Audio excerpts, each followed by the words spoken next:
नासुकरा बांग्लादेश भूल गया है कि उसे आज़ादी खैरात में नहीं मिली थी। इसे भारत के बेटों ने अपने सीने पर गोलियां खाकर आज़ादी दिलवाई थी।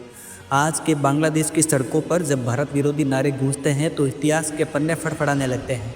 शायद वहाँ की नई पीढ़ी को यह नहीं पढ़ा गया कि 1971 में जब उनके अपनों का कत्लेआम हो रहा था, जब वहाँ की माँ बहनों की इज्जत लूटी जा रही थी, पाकिस्तान बांग्लादेश की नस्लों को ख़त्म कर रहा था, तब दुनिया तमाशा देख रही थी और सिर्फ भारत बांग्लादेश के साथ खड़ा हुआ था। वो भारत की सेना ही थी जिसने अपने पराक्रम से दुनिया का भूगोल बदल दिया था। लेकिन आज जब बांग्लादेश की सड़कों पर कट्टरपंथियों के पैर पड़ते हैं और वहाँ हमारे हिंदू भाई बहनों का खून बहता है तो रूह कांप उठती है।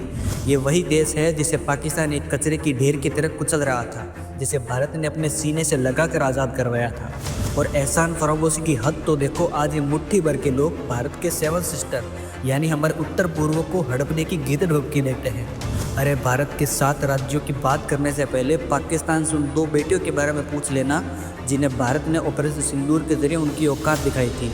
कर्नल सोफे कुरैशी और विंग कमांडर व्योमिका सिंह जैसे नाम आज भी पाकिस्तान के जख्मों पर नमक छिड़कते हैं। याद रखना, हमने तुम्हें आज़ादी इसलिए नहीं दिलाई थी कि तुम हमारे लोगों का ही नरसंहार करो। अगर भारत एक मुल्क को नक्शे पर ला सकता है तो उसे मिटाने की भी ताकत रखता है।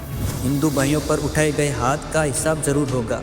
तुम जिसे हमारी शराफत समझते हो वो दरअसल हमारे संस्कारों का सब्र है। अब समझाने और समझौते का वक्त खत्म हो चुका है। अगर बांग्लादेश ने अपनी हदी पार की और हिंदुओं का कत्लेआम नहीं रोका तो याद रखना, 1971 में तो सिर्फ भूगोल बदला था, इस बार इतिहास ही मिटा दिया जाएगा। जय हिंद, जय भारत।